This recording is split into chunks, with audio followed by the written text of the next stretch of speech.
Thank you very much, and welcome to everybody who's physically there in Budapest, as well as everybody who's online. So there have been a lot of really interesting sessions on different aspects of democracy, both its problems and innovations and ways forward over the past day. And this panel gives us an opportunity to take the long view. We have extremely distinguished historians who've written both about Hungary and indeed neighboring countries of Hungary and across Europe, and also about the United States, where democracy has had something of a drubbing in recent times as well. So we have a great opportunity to think about the 20th century leading into the 21st century, the historical antecedents and roots of many of the problems that we see today, but also potentially solutions from the past.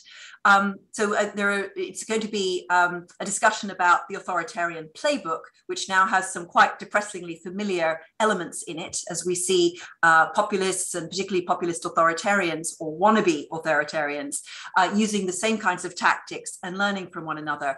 I must say, I have wondered whether Joe Biden's Democracy Summit will be paralleled by a Trump-held summit in which he invites his favorite world leaders to discuss tactics such as voter suppression, ensuring that there are at critical moments there's a storming of the parliament, or indeed different ways of muzzling the media and sidelining civil society, because there's been so much parallel learning going on in many parts of the world in terms of undermining democracy and finding ways of capturing institutions and as well as rigging elections in entirely new and innovative ways.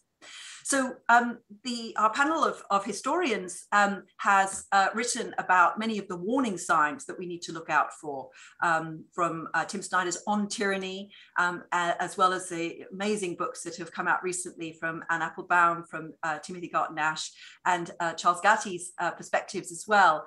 So warning signs such as the creation of an enemy. That's something to look out for, the takeover of the media and the key institutions of the state, and the normalizing of leaders telling medium-sized lies, as Anne Applebaum terms it, that has created fundamental confusion between truth and falsehood in the public mind. So there are some very practical tactics that they're sharing and learning from, but there are also some ways of changing the way people think about politics and even just think in general, which are not so very new. And I'm really struck by something that as an undergraduate, I was a huge fan, still am actually, of Hannah Arendt.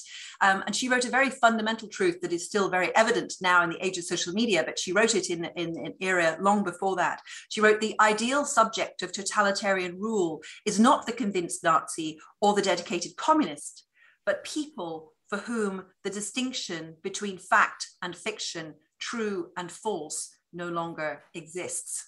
So we're going to talk about all of these different things and indeed more. I'm delighted to start with a round of questions to our panelists just to kick things off. And I've asked them to give short answers to very big questions. So we will come back to a number of these themes also later in the discussion, but it's just a chance to sort of air a few views and then to move into a more free-flowing discussion. So I'd like to invite, first of all, Professor Timothy Snyder from Yale University, well known for his writing about history, particularly in Central and Eastern Europe, but also about the United States more recently. And how you've pointed in both of those contexts to how often authoritarian power grabs are based on racist claims of ethnic division from Nazi Germany to America today, in order to create divisions that rally the base of the would-be authoritarian and to create a scapegoat for the grievances of supporters. So why is it that racism so consistently is able to be exploited in this way, that it plays this role in the authoritarian playbook? Does it always have to, and also most critically, especially thinking about the United States today, does it always have to result in violence before the public mood turns? Or are there also suggestions, lessons from history, of ways of facilitating peaceful transitions back towards democracy and towards at least a modus vivendi in society, and maybe even social peace? Okay, thank you, Heather. I like that we've reached the point that we're talking about transitions for the United States. I knew this day would come. I'm going to try to take a step back and make 3 or 4 larger analytical points and try to close with your question about violence. These may seem to be coming from a slightly different angle, but I think to understand the moment, we have to sometimes think in slightly unorthodox ways. I think one of the reasons why racism is increasingly resonant today has to do with technology. We spend more and more of our time in front of screens, and sometimes that's useful, but when we spend time in front of social media is itself categorizing us in terms of race. And it's putting us with people who social media believes are of the same race as we are. And if we show racist tendencies on social media categorizes us as racists and puts us with other racists. So in a number of other ways, the time we spend on social media tends to divide us racially. So despite expectations and intuitions, social media turns out not to be cosmopolitan or internationalist. It turns out to be de facto racist, not just polarizing, but de facto racist. And this leads not just to an intensification of beliefs, it also leads to action all around the world, but also in the United States. The people who took action on January 6th were not informed by the world around them, they were informed by what they saw on social media. A second larger and consistent source of the resonance of racial politics, in my view today, is the sense of catastrophe. There's a general sense, at least in the Northern Hemisphere, I think much around the world, that there is a coming catastrophe. There's just a difference in opinion about what that catastrophe is. For many people, the catastrophe is climate change, global warming, floods and fires. But for many other people, and they tend to be distinct groups, for many other people, the crisis is demography, not enough white people, not enough people like us. And for both groups, the crisis is going to hit around the year 2040. And I think this is no coincidence. I think the racial crisis, the demographic crisis, is a kind of alternative to the climate crisis. And what I worry about is that in this general sense of crisis, the idea that the real problem is the racial balance is going to start interacting with, or already has started interacting with, the objective climate problem. That is, as we start struggling for resources, as we face more and more natural catastrophes, the idea that the real problem is that people like us are becoming the majority will then inform the way that we react. And that we will react in political or military or violent terms, as you suggest, rather than reacting in terms of the science and what we should do to preserve the future. Which leads to the third thing that I want to point out about the resonance of the politics of race, which is that race allows for victim flipping.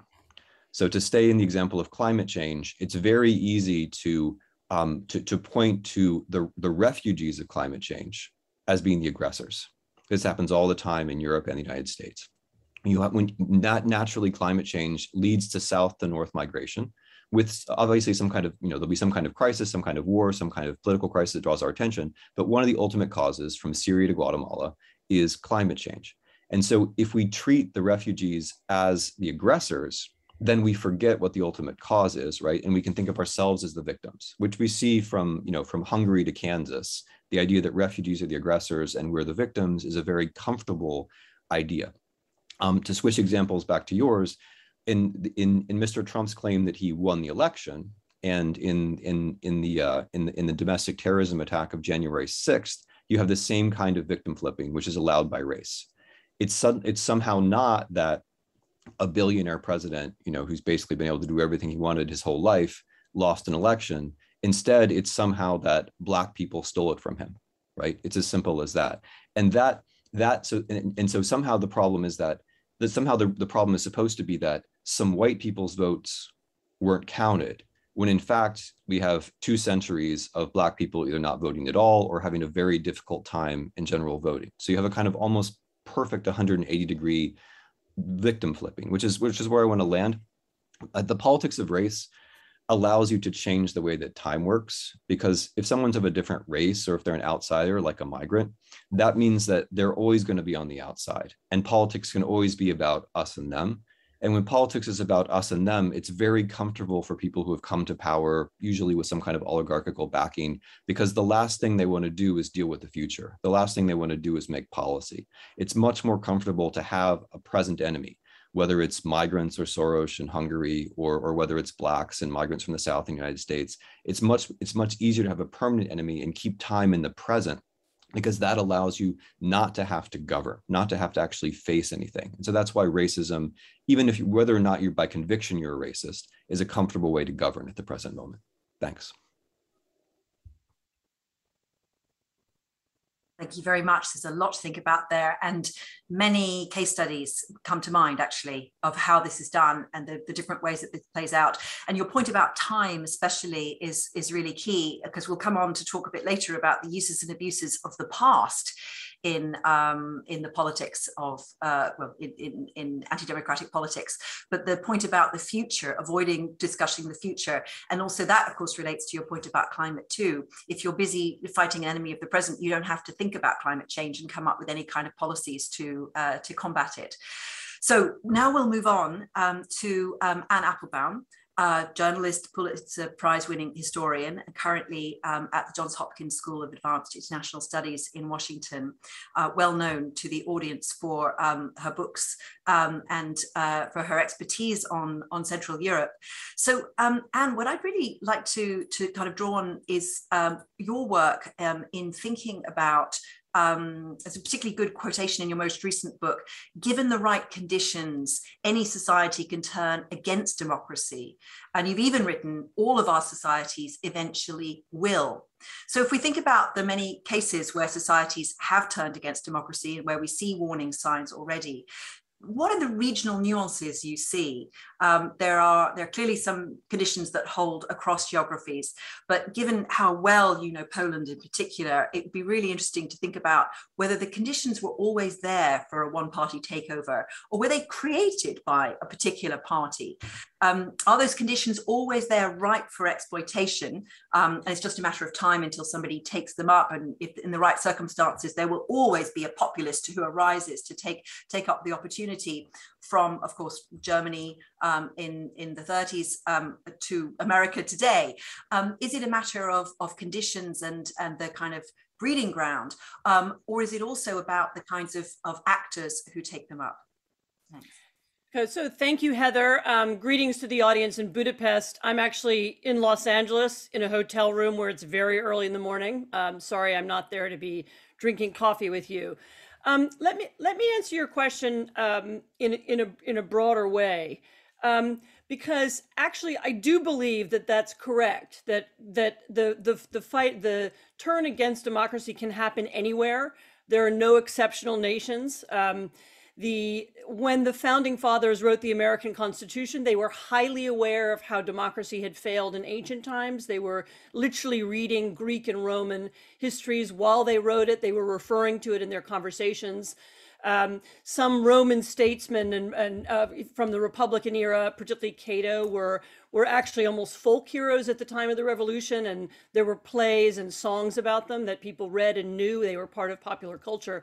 So the idea that there could be a republic and that it could fail, and that one of the sources of failure would be a demagogue who would divide people, was very commonly known.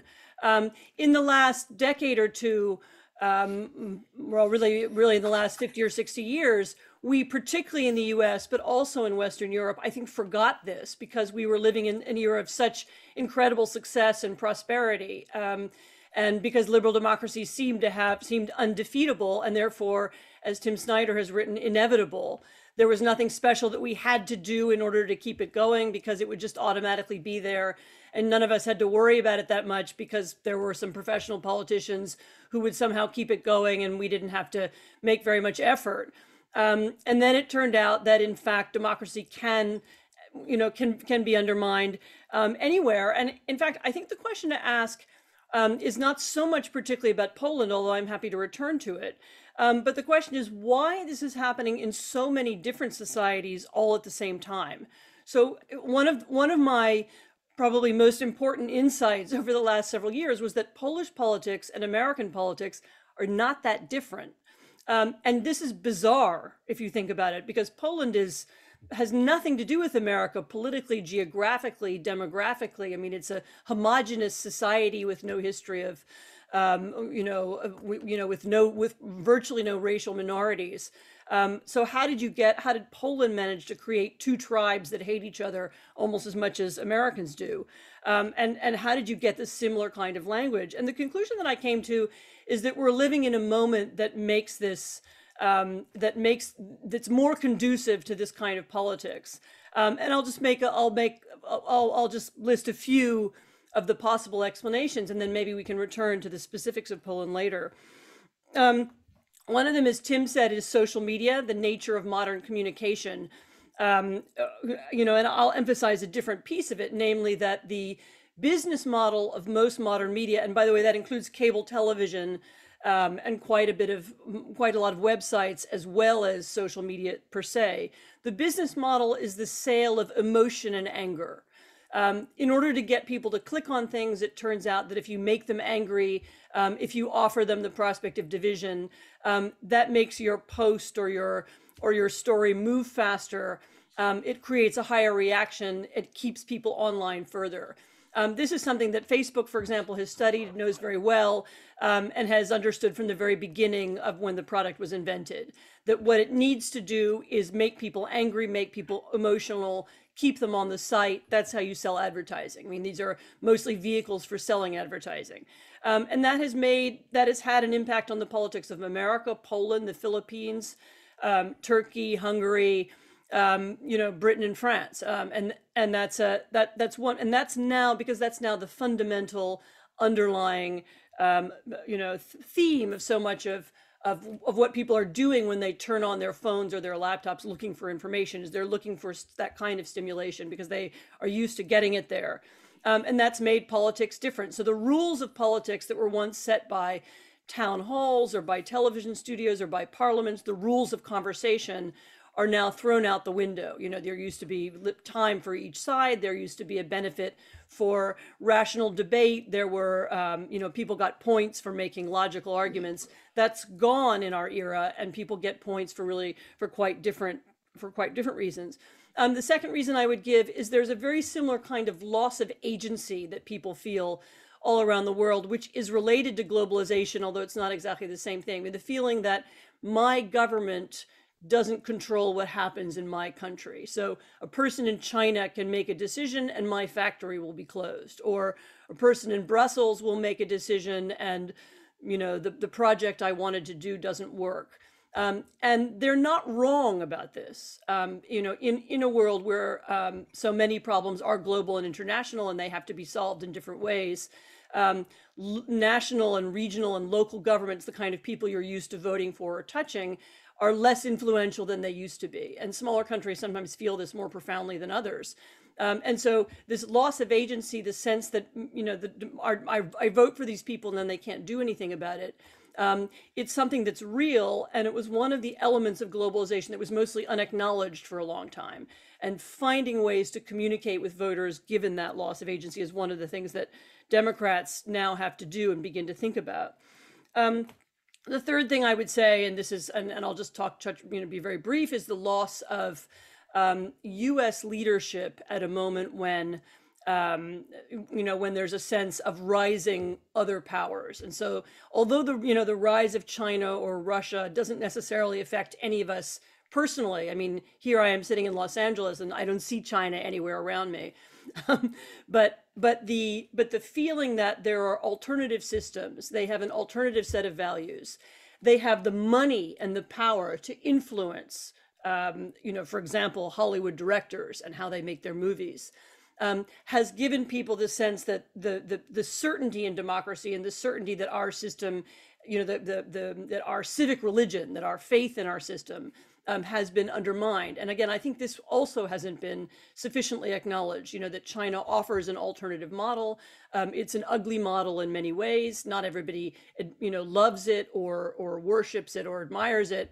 But it offers particularly developing nations a different path to wealth. And then, as I said, the influence that Russian, Chinese, and other wealthy autocrats have on our politics, all of us feel it. And then finally, I would just make one comment about demography as well. I I think it's Ivan Krastev has written very brilliantly about the phenomenon of emigration being just as important as the phenomenon of immigration. So the feeling that people have, and this is true in rural America, it's true in rural Poland, it's true in many small towns, that young people are leaving, that the clever, and the talented go to the cities, and that we have a sense of loss. Our civilization is somehow disappearing. The traditions that we grew up with are no longer observed by younger people. This also is not wrong. It's a true, there are ways of life that are changing. I mean, of course and again, democratic and liberal leaders need to acknowledge that sense of loss too, that's a real feeling, and find ways to compensate people or help them adjust to it. And so I would just finish by saying, it's my hope that liberals of the present who want to rule in the future understand the roots of some of this discontent, and look carefully at the ways to address it and not try to deny it or paper it over or say it's not true. Thank you. Thank you very much. Very fantastic insights also into the dark side of interdependence. That there are many parts of, globalization has also created, has given momentum to a number of the factors you point to. So in the interest of time, I'll turn now to Charles Gati, Senior Research Professor of European and Eurasian Studies at the Johns Hopkins University School of Advanced International Studies. Great expert, of course, on Central and Eastern Europe, as well as Russian politics and foreign policy, and served, of course, in the State Department in policy planning as well. So Charles, you're in much of your work on Moscow, Washington, Budapest, and indeed your most recent book on Zbigniew Brzezinski, you point to the way in which there is such a long legacy of nationalist and nativist authoritarianism. I'm curious to see how you see it evolving between the 20th and the 21st centuries. How are the roots in the past driving events that are happening today? Thank you very much, indeed, Heather. And let me start out by saying, or by stating, the main conclusion that I have to your question. And it is that in the past 100 years, Hungary was led for the longest time by three authoritarian or semi-authoritarian leaders who enjoyed widespread popular support. Let me elaborate on this. First, between the First World War and the Second World War, Hungary was run by Horthy, who after a few years of terror consolidated his authority by a nationalist course. The slogan of the era was "No, no, never," or in Hungarian, "Nem, nem, soha," meaning that Hungary would not accept the settlements after World War I, which produced a Hungary 2/3 smaller than it used to be. So as a result, this nationalist regime, which I call goulash fascism, acquired almost universal support in the countryside, and to a lesser extent in the cities themselves. Now, secondly, from 56 to 88, Hungary was run by János Kádár, who also, like Horthy, started out with years of terror. But later on, he had a nationalist wink, you might call it, to distinguish Hungary from the rest of the Soviet bloc. He had economic reforms. He was supposedly reluctant to intervene in Czechoslovakia in 1968. He reached out to the IMF. So this was goulash communism,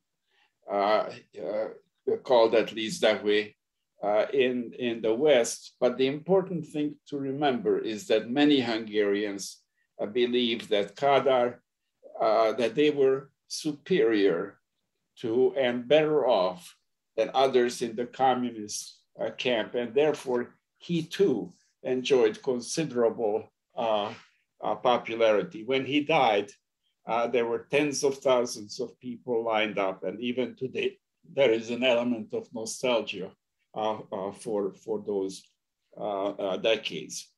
Now, thirdly, at least in 2010, Viktor Orban has also had considerable appeal to his countrymen because his policies rest on nationalist policies and rhetoric. He presents himself as a brave patriot standing up to outside powers that in his story try to dominate the country. He's defending Hungarian sovereignty against the European Union, of which Hungary is, of course, a member, and against American liberals. He has even gone so far as to parallel his stance in 1989 against Moscow with the current brawl that he has had with Brussels.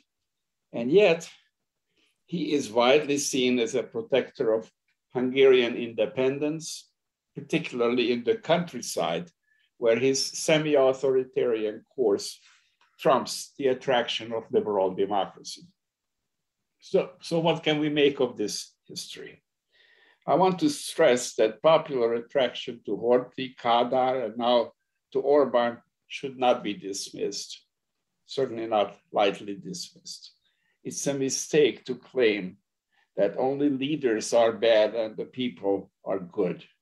That's nonsense.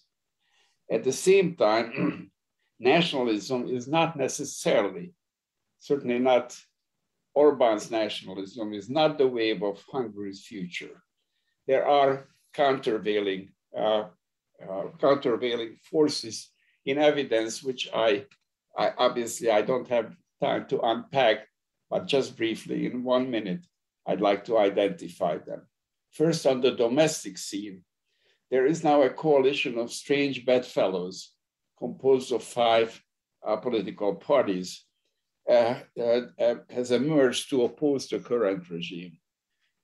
It resembles the Israeli coalition in its diversity, at least, but it may win next spring's parliamentary elections, obviously only if the elections are not only free, which I believe they will be, but fair as well, which I don't believe that it will be. So this coalition will almost certainly carry most large cities. Already, most of you have been to Budapest. I have not been there now for a couple of years, but there are some people there half-jokingly, using Budapest wit, say that what's really wrong with liberal Budapest is that it is surrounded by provincial Hungary. Abroad too, there are several favorable tendencies. The country's borders are open. Hungary is a member of both the European Union and NATO, and its foreign trade is very heavily dependent on Europe, especially on Germany. So, in a concluding sentence, I will say that the future does not exclude the rise of pluralist democracy. As elsewhere in the transatlantic world, the future largely depends on what or who prevails: cities with their Western-oriented majorities, or the countryside, which is still enthralled by Hungary's nationalist past. Thank you. Thank you very much, Charles. We will return to a number of these issues, and I think the audience will have some thoughts and questions on this too. I suppose that I insulted enough people in Budapest who are not at the conference.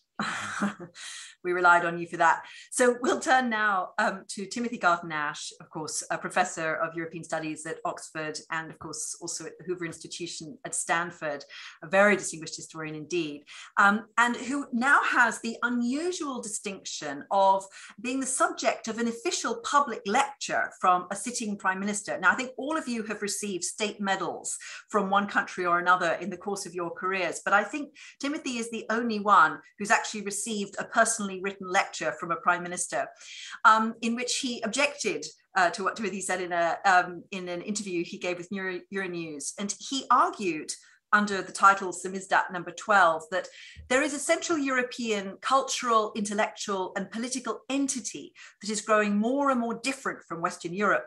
But this is not hazardous. It is not a threat. It is, in fact, a blessing for the European Union and even Western Europe. And he, as this is not new, I mean, this has been going on for a number of years, that he claims to speak for the whole of Central Europe and claims that the European Union should respect cultural diversity, and that there is a division of views in Europe between Western Europe and Central Europe. And these are simply different ways of approaching democracy, and indeed a whole load of other issues, from human rights to very specifically minority rights and so on. And of course, he draws, and this is a very interesting part of his rhetoric, on history to support his arguments. So there's both misuse and abuse of history, which would be of the past, which would be interesting to think about, but also this argument that somehow intellectual debate in Europe is divided into two zones. This is, of course, sounds very neat, but also the idea that views on democracy are simply a matter of opinion and of cultural diversity. How would you respond to this? Well, thank you, Heather. And first of all, I'm very sorry I can't be with you all in Budapest, sitting in a cafe with this wonderful panel. I think one can actually draw several lessons from the past out of this very peculiar message that Viktor Orbán has delivered at my address. First of all, it's one of a series of messages which he calls samizdat. Samizdat number 12. Now, as you all know, samizdat was self-publishing by dissidents in the Soviet Union and Central and Eastern Europe who could not reach the public by any other means. All other means were banned to them. Here we have a prime minister who has instant access to an entire national media, and more than that, has actually suffocated many of the independent and critical media in Hungary, such that it's actually, were it not for the internet, his critics who might have need of samizdat. So lesson number one, beware the false analogy, deliberately false analogy. Lesson number two, beware the tactic of ideological distraction. So my criticism in an interview on Euronews to which he responded was entirely about the erosion of liberal democracy in Hungary. His response is entirely about conservatism versus liberalism. It's about Hungary, and he says Central Europe, standing up for conservative, Christian, traditional, ethno-nationalist values against a decadent West, dismantled by neo-Marxism, he says, in the United States, and the idea of the open society, and by, I quote, the flood of Muslims in Europe. Well, we can talk about that, but it is entirely irrelevant to the criticism that I was making, which is not at all about conservatism versus liberalism. You can perfectly well have a strongly conservative nationalist government in a country that remains a liberal democracy. I have the misfortune to be speaking to you from one such country, Brexit Britain. But it's a completely different issue. So point number two, beware the ideological distraction. Point number three, and here I think there is actually something to be said for the historical case he makes, actually quite powerfully argued, rhetorically powerfully argued, it has to be said. He was not a bad student. Basically what he's saying is, you keep talking about European values, but we too represent a set of European values. We represent a different set of European values, another Europe, conservative, Christian, traditional, national, and so on. That is true, empirically true. Conservatives, reactionaries, fascists talked a great deal about Europe. The Nazis talked a great deal about Europe. Not, of course, that I'm saying Orbán is a fascist. Oswald Mosley, the British fascist, and his wife published a magazine called The European in the 1950s. There's a whole large tradition of reactionary and indeed fascist thinking about and speaking in the name of Europe. So that we have to watch out when we just easily talk about European values. The real point here is to be specific. It's European Union values. the European Union values are a subset of this much broader spectrum of European values. And that's what we have to address and need to defend. So I think that's an interesting point. That takes me to the fourth one, which is, and here I think slightly disagree with Charles Gati, why has the European Union been so spectacularly unsuccessful in preventing the systematic erosion of democracy in Hungary over the last decade? You know, the subject of the whole conference is sustainable democracies, but arguably the EU has been sustaining the erosion of democracy in Hungary and to some extent in Poland. And I hope we can talk about that, but just a couple of quick thoughts. The first is historical. It's what in the jargon of social science is path dependency. There was a discussion about admitting fascist Spain under Franco to the European Economic Community in the early 1960s. And quite a lot of people said, why not? It's an economic community. And only the argument for saying, no, you need to be a democracy, only narrowly won the day. Subsequently, with successive enlargements, Spain, Portugal, Greece, particularly Central and Eastern Europe, the Copenhagen criteria, democracy has been embedded as a core value of the European Union, Article 2 of the Treaty on European Union, but it's actually been retrofitted onto what is still basically an economic community. And the great failure has been to establish any real operational linkage between the Europe of values which we proclaim and the Europe of money which Viktor Orban and Fidesz, and indeed PiS and Kaczynski in Poland, are still getting in its billions. Last point, lesson from the past. In this respect, I have to say, it is quite simply the lesson about the dangers of appeasement. Please remember that in the 1930s, appeasement was regarded as something very positive. It was the attempt to moderate and keep the peace by engaging with and appeasing fascist leaders. Now, again, I'm not going to say that Viktor Orban is a fascist, that we can talk about, but in the structure of the engagement, the European Union has been making precisely the mistake of appeasement, constantly relying on engagement, on negotiation, on talking, keeping Fidesz inside the European People's Party, and it's had as bad results as appeasement usually had. So I think there's some really quite interesting lessons from the past that can be taken off that very curious soi-disant samizdat message. Thank you very much. I'd like to turn briefly back to Tim Snyder because I know he has to go. Just for any reflections you might have on this last question that Timothy raised regarding why is it that the EU and indeed NATO and every other international institution has been so poor at tackling the erosion of democracy? Once a member, always a member, it seems to be. Is it the retrofitting and the points Timothy Garton made? Is it also, frankly, just prime ministers don't like to kick out other prime ministers because they think, well, but for the grace of God, there go I. This might apply to me at some point. You're on mute. You're on mute. I think that's certainly true. Your last practical point, but I want to suggest a couple of more abstract explanations.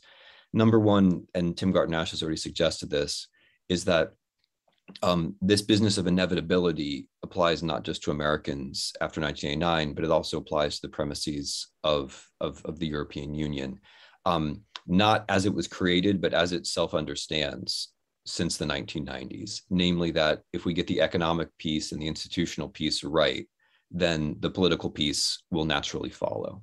So the American notion of inevitability is much closer to just pure economics leads to politics. The European one also involves membership and institutions, but there's the same, roughly speaking, style of thought. If we get one piece right, the other piece will necessarily follow. And I think that rests fundamentally on a basic self-deception about what the European Union is. The European Union has a story about how it's a result of learning from the Second World War. And I think that's incorrect. I think what the European Union really is a kind of rescue vessel after empire, whether it's your own, whether it's the German Empire failing in 1945, whether it's maritime empires failing in the late 40s, 50s, 60s, and 70s, for example, Spain, or whether it is the former outer empire of the Soviet Union. Europe has never shown that Europe can sustain democratic nation states. That's never actually happened. There have been empires with democratic cores, but there's never been a bunch of durable democratic nation states in Europe. That's simply never happened. With the help of integration, the post-imperial fragments, the post-imperial centers have been able to cobble together a system which generally supports democracy. But what it lacks, I think, is the self-awareness that this is what it's all about, that when empires break down, you need this larger project to sustain democracy. And this supports Tim's point, because you can, if you're not aware that this is the purpose of it, to take post-imperial bits and to help to be democratic nation states, of course you're going to appease. If you don't have a historical self-awareness of where this is meant to go, of course you're going to appease, because what else are you going to do? Which leads me to the slightly larger point I wanted to make, which about all of this, which is about norms. So I think we're in this funny situation where on the right, we have normative language without norms. And on the left, we have norms without normative language. So the left has conceded the discursive ground of right and wrong to the right. But meanwhile, in Hungary or in America under Trump or in lots of other places under Putin, you have normative language all the time, which is utterly empty of actual norms, right? So like the way Orban cites Christianity, for example, is utterly without any Christian norms, as Donald Tusk pointed out to him once. But nevertheless, it's normative language. So I think one of the things that if liberal democracies are going to sustain themselves, the people who support them are going to have to return to some kind of normative language, which is consistent with norms. We can no longer rely upon history or technology or economics to automatically bring us to where we want to be. That has all failed. It's going to require a certain amount of perhaps apparently naive commitment to principle and the ability to articulate principle and to say that one system is better than another system.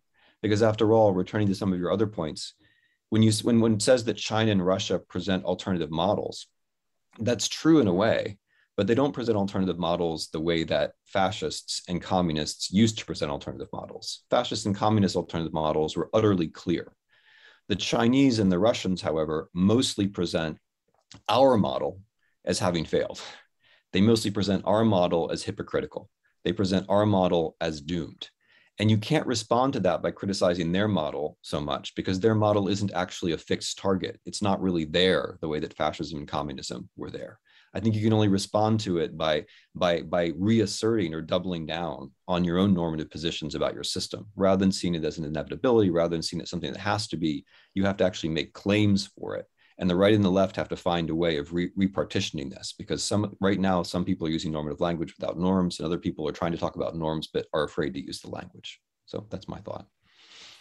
Thank you very much. And we understand you need to leave us. I'm afraid I have to bow out. Thank you very much. It's been such a pleasure to be with all of you. And as Tim says, I wish I could do this in Budapest. All the best. We'll manage another time. Thank you and bye. So, Anne, I'd really like to come to you on this question as well, particularly because Tim also made reference to a number of things that you said there. And in particular, this question about empire and the vestiges of empire, because of course, Poland too had an empire at some point. And it's interesting how politicians draw on sometimes this language of, you know, the greater, whatever it is.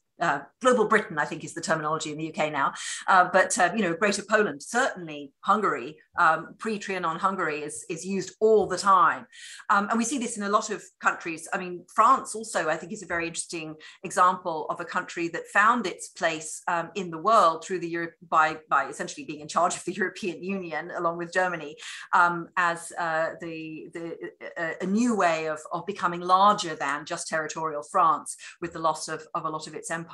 Britain, of course, famously that didn't work, and nostalgia for empire, it was one of the key elements in the Brexit campaign for older voters in particular.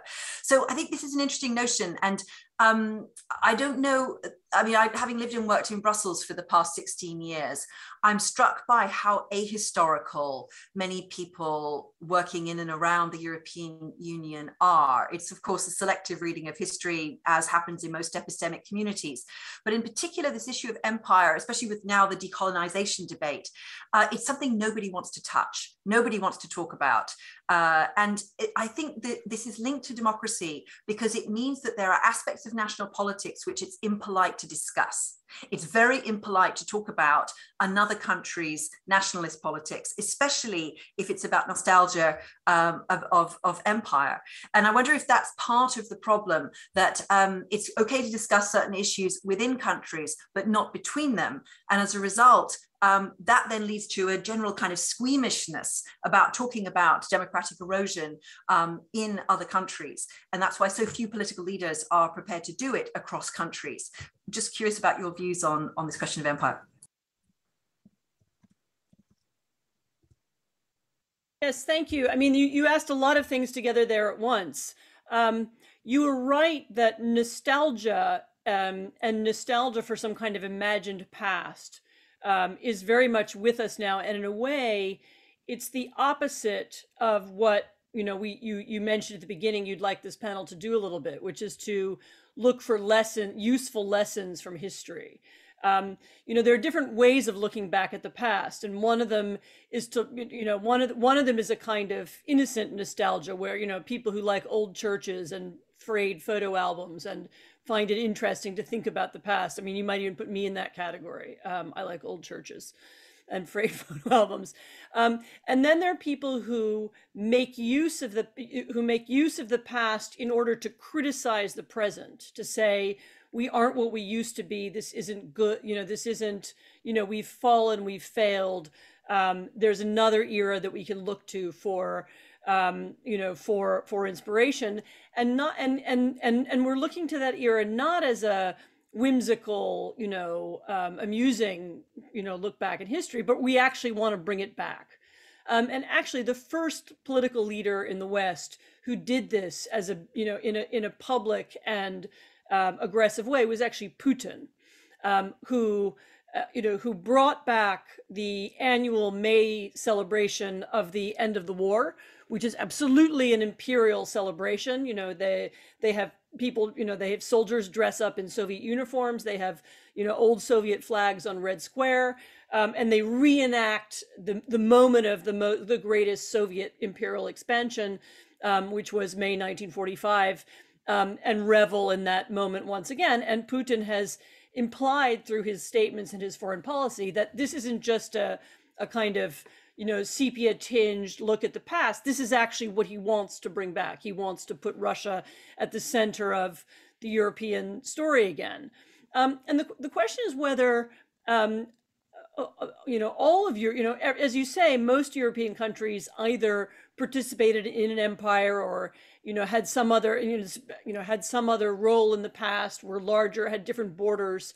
The question is whether, instead of doing that, instead of kind of reifying the past and making it into a symbol of critical of the present, whether we can find useful lessons from that era. Whether one of my great regrets about Russia, for example, is that by celebrating 1945 and kind of actually downplaying the Soviet era more generally, the Russians just don't. I mean, it's not that the Gulag is a forbidden subject; it's just not really talked about. It's just not part of the public debate. The Russians lose a lot of heroes. So all of the modern human rights movement was founded in Russia. Many of the people who first began using the techniques of human rights, speaking, appealing to international organizations, using them as a way to criticize their system and so on, they were all Russians. And by ignoring those people, modern Russians lose a whole pantheon of heroes, ranging from the great Gulag memoirists, Evgeny Ginsburg and so on, and going all the way up through Sakharov, who's simply not present much in modern Russian culture. And so what would be useful for modern European countries also would be to look at their imperial pasts and find what's good in them, find whether it's the anti-slavery forces in Britain, which were so influential around the world, whether it's the whether the French idea that anybody can be French, which is a very attractive form of citizenship, so whether we can look at the past and find constructive things to do with it, rather than saying it didn't happen or pretending it didn't exist or just being embarrassed about it. And it would be really, a useful thing to do, as you say, particularly in modern Brussels, where everything happens in the present, to talk more about the past, what we learned from it, what we experienced, what kind of nations we really used to be. And that would make for a better and more open conversation. And I'm very, this is just a tiny anecdote. My children went to British schools and never learned about the British Empire. And I think that's a shame. I mean, that was why I sent them to British schools, because I wanted them to learn about the British Empire. And the failure to talk about or remember or study, what happened has created this, as you say, this kind of sheen of embarrassment. So the only way to talk about the British Empire is as if it, in some, I mean, I don't want to go off into celebrating the British Empire, but finding lessons, understanding how people actually lived, focusing on the real past, and remembering what was both good and bad about it would be incredibly useful for all Europeans, and maybe even particularly for Europeans in Brussels who do sometimes seem like they want to pretend the past doesn't exist. That was an absolutely terrific set of arguments for why history is essential for democracy. That if you can't talk about the past in frank and also critical terms, critical in the sense of critical thinking terms, it's actually very hard to have a democratic debate about a whole range of issues in the present. And I think there are a lot of fantastic examples of that. So, Timothy, can I come back to you about that particular issue, especially living in Britain as you are and having seen so much of this? And then I'll come to you, Charles. So go ahead, Timothy. Yeah, Heather, I actually want to take that forward because it's a very interesting thought and talk about the EU as empire. Because you in Brussels are living in the capital of an empire which denies that it is an empire. It's an empire which gathers the remnants of so many former empires, as Tim Snyder rightly said. It's an empire which denies that it's an empire like the United States, but it is an empire, not a colonial overseas empire, but an empire in the sense that the First German Reich, what we know in English as the Holy Roman Empire, was an empire. And I actually think it would be very useful. And by the way, also the capital, the former capital of one of the worst European empires, the Belgian Congo. The Residence Palace, where we often meet in the center of the European Quarter in Brussels, was built as a residence for colonial administrators coming back from the Belgian Congo. But nobody in Brussels either talks about that or makes anything of it. So actually it's awkward to disagree with someone who's left the room, but I do not agree with Tim Snyder that we have too little normative language. I think the EU almost has too much normative language. The trouble is it doesn't deliver on that normative language. And in order to deliver on that normative language, you have to understand that you are in some sense an empire and that certain obligations follow for parts of that empire, let's put it that way, from being part of that empire. So I think there's a really interesting complex of issues around the denial, the multiple denial of empire. Can I add one other point, Heather, which is about cultural determinism, the fallacy of cultural determinism. And this connects to the very interesting thing Anne said when she said she came to the conclusion that Polish politics and American politics aren't that different. So when I criticize the erosion of democracy in Hungary and Poland, and say a French MP or a Spanish journalist or a Belgian academic criticize the erosion of Hungary and Poland and Hungary, at first glance, it sounds as if we're saying exactly the same thing. Actually, we're saying something completely different. I am saying these are European countries which set out on the path to democratize, liberalize, and Europeanize, and now have been wrenched away from that path by their current governments with the support of a lot of their people. I mean, Charles is absolutely right. He or she is saying, these were never really proper European countries anyway. They never really had the European Enlightenment.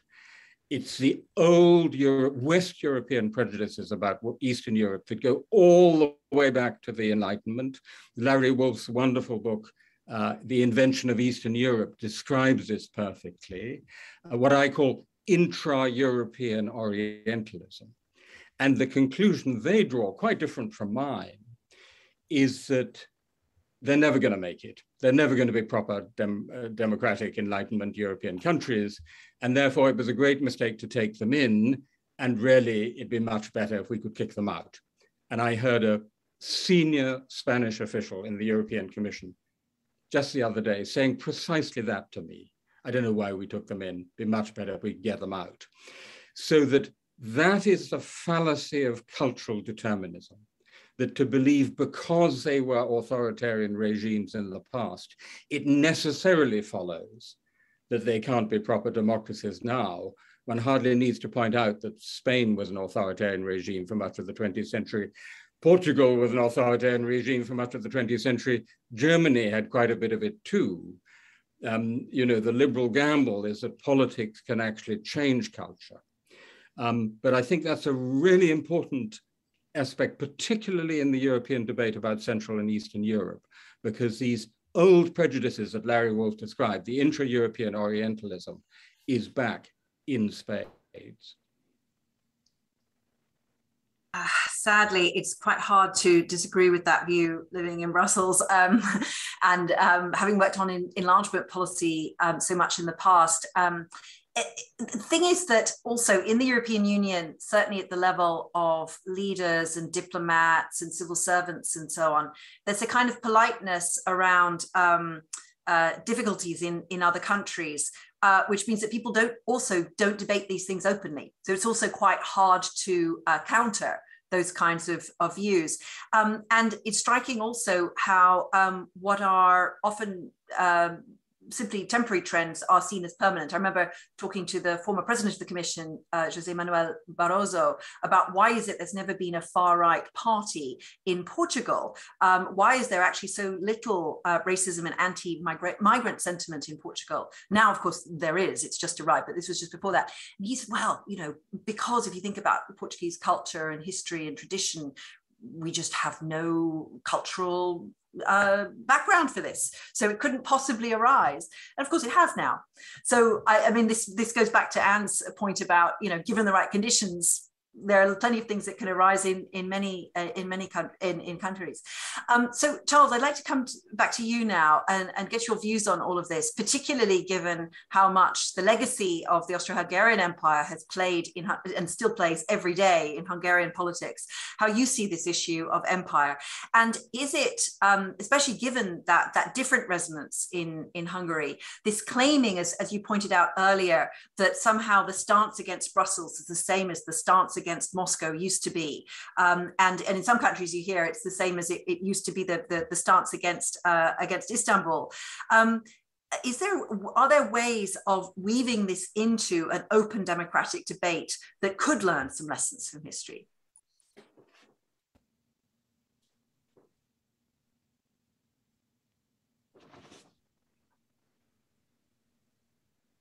You're on mute now, so you just need to press the button. There we go. Okay, can you hear me now? I beg your pardon, yeah. Difficult questions. Let me say this. I'm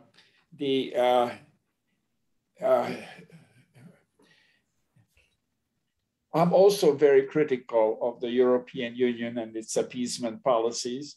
I regret deeply that NATO does not have an opportunity to kick out members. I played a role. You were good enough to mention the policy planning staff for NATO enlargement. I don't regret that, but I do regret not thinking at those great moments of expectations and hope that some members may not live up to the letter and spirit of NATO and then subsequently of the European Union. That was a huge mistake, and I think primarily by the Americans. So I do agree actually with Tim Ash that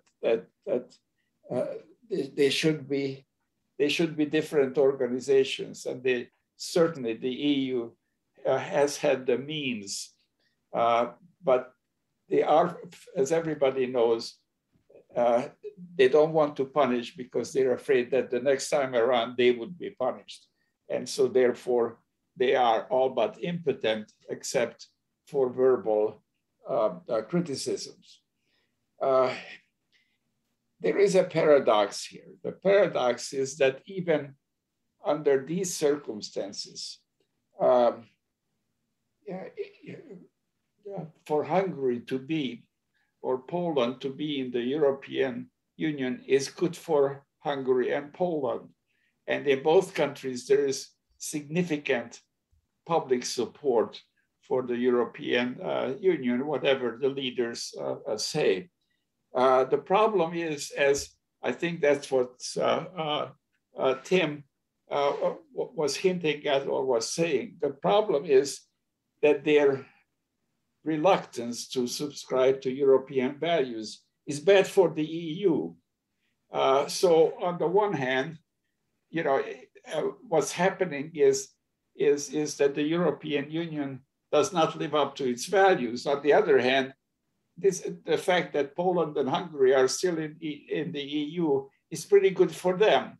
So how do you resolve this kind of paradox? Another way of saying is that Hungary would be worse, even worse off than it is without the European Union and without NATO, where actually the cooperation is not all that bad. So the problem is, Heather, as you said it so well, that once a member, always a member, and without radically changing the charters of the EU and NATO, which I don't expect. I would hope for, but I don't expect. These are remain politically ineffective organizations, which is why I may stun some people on this panel or in the audience. I am completely opposed to further enlargements unless there is a revision of the charters of both of these organizations. I think there's also a question about reviewing whether or not current members, not only those who joined in 2004 and 2007, but also those who joined earlier, actually meet the Copenhagen conditions. And interestingly enough, actually the EU is trying to retrofit that. That's what these rule of law scoreboards, the latest ones about to come out, are about. And I think this question about linking the democratic conditions with money is important. What Timothy Garton Ash referred to earlier as being the Europe of values is disconnected from the Europe of money. Well, actually, the Commission has finally taken action on this and is using money as a lever. But this is an interesting question too, because historically in Europe, we haven't really had such a close connection between democracy and money, because both democracy and indeed finances, public finances, were kept within the borders of the nation state. And the interesting thing about the European Union now, with its big, elements of fiscal federalism, with this enormous recovery and resilience packages, which have given an unprecedented amount of money to national governments from central funds.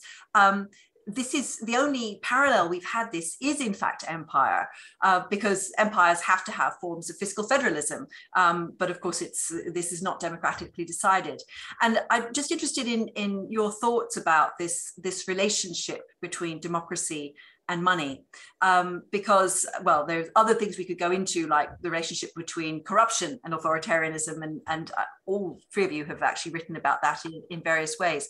But is this question about taxpayers' money being spent in other countries, which is what the EU is doing, and now trying to put retrospectively a lot more conditions on that, but also this idea of common responsibility that would require one country bailing out another, which has been the enormous debate in the European Union over the past 12 years. How does this play as well? I'm curious to what you think about this historically too, that there are these interdependencies which extend across Europe at a much deeper level than we see globally, because of the way that the economies are interdependent, but also because increasingly public finances are intertwined. Who would like to take that one up? Anne, please go ahead.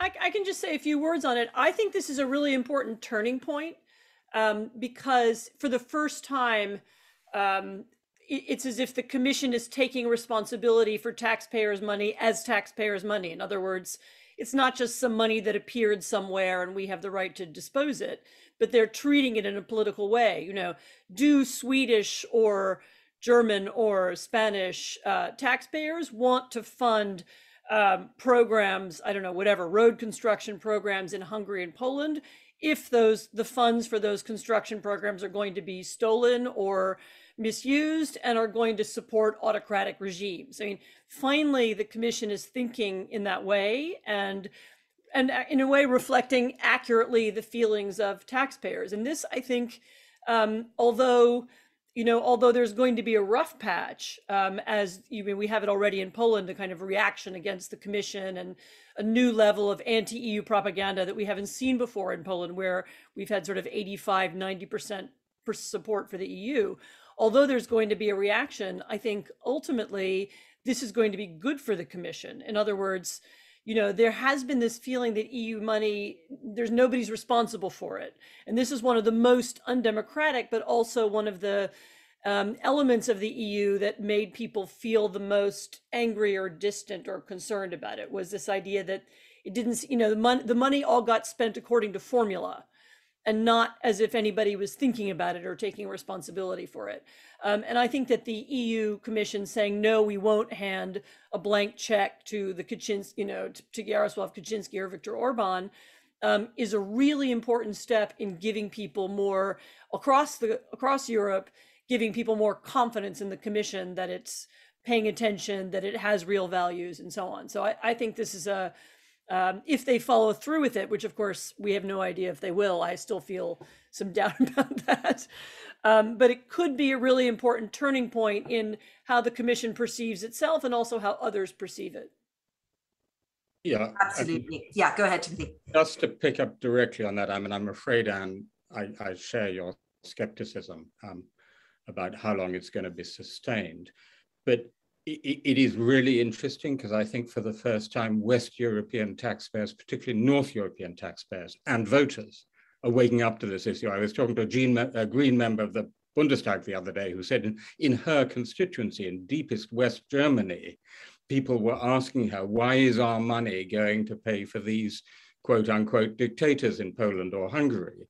And that's really very important. But of course, the countervailing force is business, and particularly German business, which, as we all know, has had a very sweet deal in Hungary in particular, but also in Slovakia and elsewhere, and has been urging the German government and other European governments to take a soft line.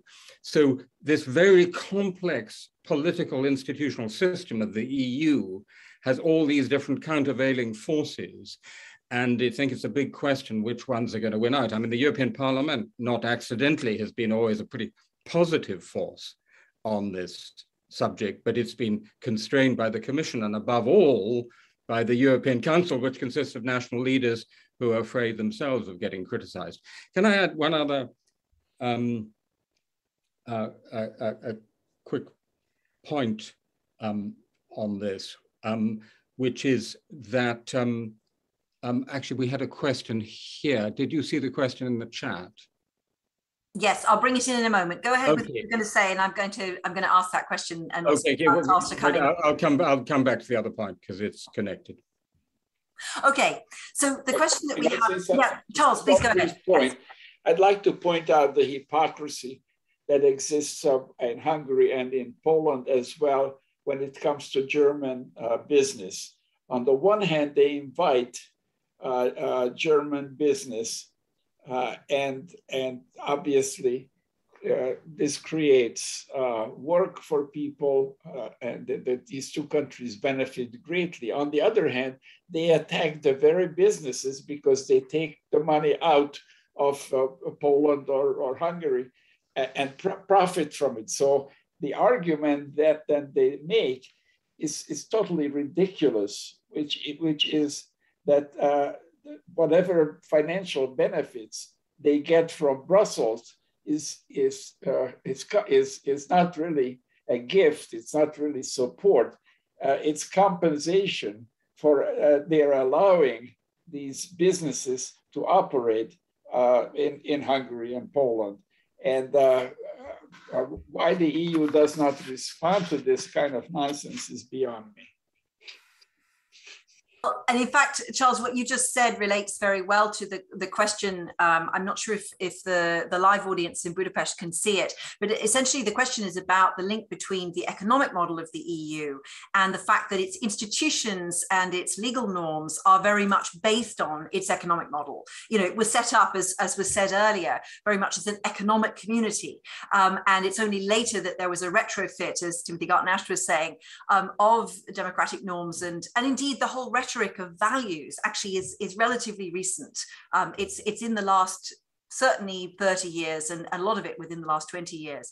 So there is a problem that the EU sees, there's an increasing gap between the EU's self-perception and the rhetoric of leaders, and I'm talking about national leaders who speak at EU level as well, and the kinds of popular perceptions that Charles Gati was just talking about, how the people themselves see it, and indeed the previous comments about taxpayers waking up to the fact that it's their money being transferred. So the thing about the economics is that the erosion or paralysis of democracy, as it says in the question, and that maybe more freedom of economic models in member states might help to enable democratic practice. So is it about the constraints that the EU puts on economic policy, which are undoubtedly there, particularly in the past decade with austerity and the imposition of economic governance conditions, which include restrictions, and of course, famously with the criteria for joining the euro, and the Stability and Growth Pact, which is now being revived by Germany, despite a lot of economic policy orthodoxy having moved far away from austerity. But within the EU, there's still this pressure to have at least some constraints on government spending and a particular kind of economic model that fits within the single market. This is related to democracy in a number of different ways. It'd be interesting to hear how you think this is related. I'll just give you two quick ideas to contend with. So one is that the EU has actually put up with much more diversity of democratic models than it has with economic models. There is diversity of economic models. I mean, Britain was a member of the EU for several decades with a really very different model from the social market economy of Germany, the Rhineland model, for example, and certainly from the Scandinavian models. So, but now the EU is kind of forcing more conformity in terms of economic models, but it's allowing a lot more diversity in terms of democratic models. Is this more of a problem, in fact? But also, is this sense of that was referred to earlier, that somehow politicians, I think this was Tim Snyder at the very beginning, people are not wrong to believe that their governments do not control events. And this frustration makes them really worried, and it's what leads to a great deal of the sense of two tribes and of populism and so on. How does this political economy work in terms of democracy? Anne? So I think I was the one who said that thing about people feeling, that they have no influence over their leaders, or they're somehow disconnected from their leaders. And of course, this problem is 10 times worse at the EU level than it is at the national level. that Europe has often seemed to be locked into these, and this was true for the sake of people's convenience, and it was also true for the sake of making the thing work. But it felt like Europe was locked into this single model. There was always the same answer to the questions, whatever it was, budget, the amount of budget deficit you were allowed to have, and so on. And that gave people little room to maneuver. And it created this idea that the EU is this sort of omnipotent negative force who are restraining our national leaders. And then, of course, a lot of national leaders used that in their rhetoric to, well, it wasn't me who failed, it was the EU. And there was a lot of, blame. I mean, that still goes on everywhere. Blame the EU for things that are really your own fault. But I think the more that the EU can become an institution that does react to voters, that does react to shifting times, the more the parliament becomes visible and influential, the more it looks like a real democratic body that's influenced by states, by national leaders, but also by the European Parliament, but also by European voters. The more legitimacy it will have. I mean, it does always have it is at risk of a legitimacy crisis precisely because it seems to be so distant. It's several layers away from most people, several institutional layers, and again, it feels like it runs on autopilot.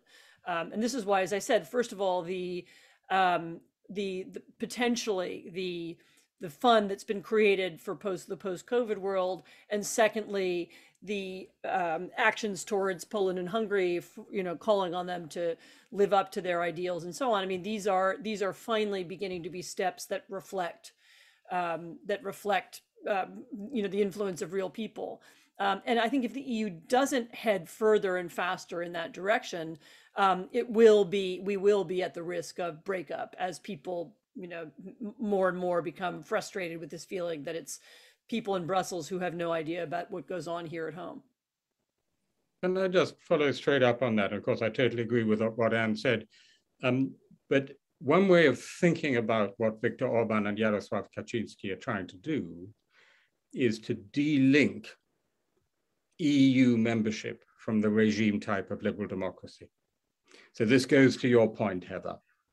Less diversity of economic system, but allowing more diversity of political system. And arguably, it should precisely be the other way around. And what we should want the EU to do is to be allowing more diversity of economic model, very difficult inside the Eurozone in particular, but the great mistake in the first years of the Eurozone crisis, the German mistake, was not to allow for more difference of economic model in a country like Greece, because economies are also an aspect of national culture. They are very different, but not to allow for so much diversity of political model. Second point, since we're talking history, it's really important to remember that the divorce between the Europe of values and the Europe of money goes right back to the late 1940s. The EU is not the only institution in Europe, nor is NATO. The very first institution of European cooperation was the Council of Europe, which still exists with the Strasbourg Court, European Court of Human Rights. And of course, we have the OSCE. Our problem is that the values are very carefully and well monitored in those two institutions, OSCE, Council of Europe, which have all the values, but very little of the clout. And the EU has the clout, but too little of the values. So there's a fundamental problem in the whole way Europe has evolved historically since 1945 in the divorce between those two sorts of institutional Europe. Since I guess we have to wrap up, can I just make one last point? Because I think you're going to go to us for last words, which is, I really want to say this. Our mistake, and Anne touched on this briefly, in the 1990s and particularly early 2000s, was to believe in a linear extrapolation of history, that because things had gone so well in the run up to 89 and since 89, history was going to continue on that line. And that was, of course, a great mistake for which we paid a heavy price. However, now people are beginning to make the opposite mistake, and they're making a linear extrapolation from all the crises of liberal democracy, not just in Europe, but also in the United States and globally. But as a historian, one has to say, that's just as big a mistake as the last one. History is open. We do not make it just as we please, as the man said, but we do make it ourselves. And I can absolutely envisage a situation in 5 to 10 years' time when we're having this conversation again and we're looking at Poland and Hungary and we are saying that was a very, very bad period, but through a combination of domestic, above all, domestic and external, notably European, but also other factors, these countries have returned to something much closer to the path of our own very imperfect West European democracies. Thank you very much. We're already into the coffee break and people are starting to join for the next panel. Hello, Catherine, nice to see you. So I just invite Charles to make his own final comments. Please take whatever you'd like from the discussion and then I'll come to you, Anne, for a final comment. Thank you. Prior to this panel, you asked me if I would comment on what I saw ahead in 1989. And that's a very good question. So I will now make some confessions here, very candid confessions. I was full of hope and optimism. I did not foresee this much corruption throughout Central and Eastern Europe. I certainly did not expect that at least 2 presidents of the Czech Republic would be so close to the Russians, including the current one. I did not expect Orban, who was my friend, to turn out to be what he did. I went with him campaigning, just the 2 of us. I got to know him. And looking back, yes, I would have had some opportunities to see that he's a gambler, but I did not. I did see the nationalist alternative. By 1993, 94, I published a chapter in a book edited by Michael Mandelbaum. It came out in 95, but I wrote it a year before that, in which I did speak about a nationalist outburst. I did not, unfortunately, we all are guilty listening to city intellectuals in Budapest or in Warsaw or in Krakow, for that matter, or Prague, where I think all of us spent a lot of time over many years. And their odes to Europe, which of course go back to 1956 in Poland and in Hungary, I think confused us about the extent of support for a Western way of life. We did not go, or certainly I didn't go enough to the countryside. I don't know those people. I'm a slick city boy myself, and who grew up in Budapest. And I think we misjudged the situation and we confused realities with hope. We should not make that mistake again. Thank you very much. Anne, thank you so much for having joined us incredibly early in the morning from Los Angeles. Your brain is functioning incredibly well on so little sleep. What would be your final comments? So I think my final comment would be to re-emphasize something that I just said. I fully agree with Tim that history is not inevitable. We make choices every day that affect what happens tomorrow. This is one of the main themes of my book. And I would also re-encourage liberals in Hungary, in Poland, in Europe, to look carefully at other moments of great reform and change in their own countries. I recently spent a certain amount of time thinking about Theodore Roosevelt and the era of trust busting in the United States, which was another moment somehow papered over by Franklin Roosevelt a few years later. But it was a moment when the system seemed to be failing and resourceful people made it work again through creating new coalitions, through thinking differently about how to do politics. And I think we're at a moment now, actually in all of our democracies, where rethinking what a political coalition means, rethinking who your friends are, rethinking what your policies are. You know, how do you address the real issues of the moment and not the ones that you remember? I mean, it's, I think, time, the things that used to divide the left and the right, which was an argument over the size of the state, these aren't the most important arguments anymore. And being ready to enter into new kinds of politics is something that all of us should be able to do. And I know that a lot of Hungarians have taken this on board already, and I hope the same will prove true in Poland. So thank you very much. I enjoyed being with you. Thanks to you all for a really terrific debate. I hope it's been as interesting for those of you in Warsaw who've now missed your coffee break. Sorry about that. If you've stayed on to listen to it. But it's been really terrific. And I look forward to seeing all of you in Budapest in the near future. Heather, thank you very much. Just stay with us for a second, because David Korányi, the head of city diplomacy department at the Budapest Municipality, wants to leave you with a short remark. So just for a second, and you should be seeing him and probably now here as well. Hi, Heather, can you hear me? Wonderful. Hi, Anne. Hi, Timothy. Hi, Charles. It's wonderful to see you, at least on the screen.